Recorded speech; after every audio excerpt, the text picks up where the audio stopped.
श्री वैभवलक्ष्मी माता व्रताची गोष्ट क्रमांक 4. चोरीस गेलेले दागिने परत मिळाले. श्रीधरराव आणि त्यांची पत्नी शोभाताई हे दाम्पत्य आनंदाने संसार करीत होते. दररोज सकाळी 2 तास श्रीधरराव एकटेच फिरायला जात असत. श्रीधरराव 5 वाजता फिरायला गेल्यानंतर सकाळी 7 वाजताच परत घरी येतात हे तेथील रखवालदार नेहमी पाहत होता. नेहमीप्रमाणे एका शुक्रवारी श्रीधरराव सकाळी फिरायला गेलेले रखवालदाराने पाहिले आणि आज डाव साधायचा जसे त्याने ठरवले. श्रीधरराव जाताना घराचे दार नुसतेच ओढून घेत असत. शोभाताई झोपलेल्या होत्या. रखवालदाराने त्यांच्या घराचा दरवाजा हळूच ढकलला. शोभाताईंच्या उशाशेजारीच चाव्या होत्या. त्याने त्या सावकाशपणे घेतल्या. हळूच कपाट उघडून शोभाताईंचे सर्व दागिने काढून घेतले. नंतर कपाट लावून पूर्ववत चाव्या ठेवून तो तिथून गपचूप सटकला.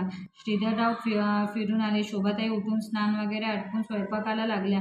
श्रीधररावांनी आपले सर्व आवरले आणि 7:45ला ऑफिसला ते निघून गेले. शोभाताईंनी 9 वाजता त्यांच्या मैत्रिणीच्या मुलाच्या साखरपुड्याला जायचे होते म्हणून त्यांनी पटपट स्वयंपाकपाणी आवरले. नंतर त्या बाहेर जाण्याच्या तयारीला लागल्या. साखरपुड्याला जायचे असल्याने कपाटातील दागिने काढण्यासाठी त्यांनी कपाट उघडले आणि त्यानंतर त्यांना धक्काच बसला. तेथे दागिने नव्हते. त्यांनी संपूर्ण कपाट ढुंडाळले पण व्यर्थ. मग मात्र त्या घाबरल्या आणि ओक्साबोक्शी रडू लागल्या.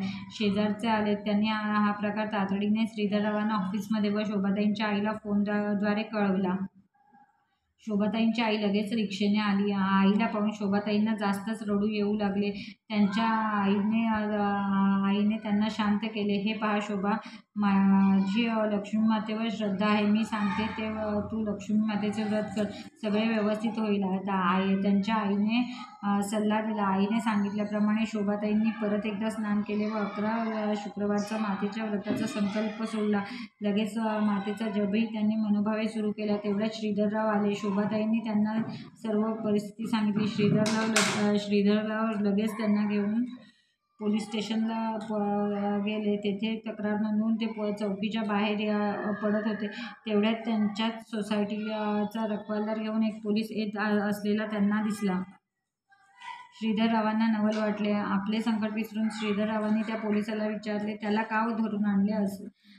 तेव्हा तो पोलीस म्हणाला, हा सराफ गल्लीत संशयितासारखा फिरत होता.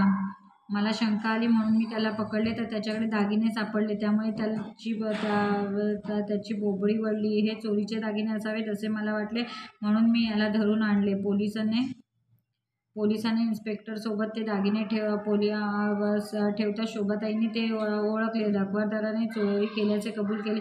इतक्या लवकर दागिने सापडले याचे श्रीधररावांना खूप आश्चर्य वाटले. पण देवीच्या व्रताचेच फल आहे याची खात्री शोभाताईंना होती. म्हणून त्यांनी ठरविल्याप्रमाणे 11 शुक्रवारचे व्रत केले. उद्यापनाच्या दिवशी 21 पुस्तके सुहासिनींना व कुमारिकांना भेट दिली. मनोभावे म्हणा, जय श्री लक्ष्मी माता, जय श्री वैभवलक्ष्मी माता, जय श्री वैभवलक्ष्मी माता, जय श्री वैभवलक्ष्मी माता, जय श्री वैभवलक्ष्मी माता, जय श्री वैभवलक्ष्मी माता, जय श्री वैभवलक्ष्मी माता, जय श्री वैभवलक्ष्मी माता, जय श्री वैभवलक्ष्मी माता.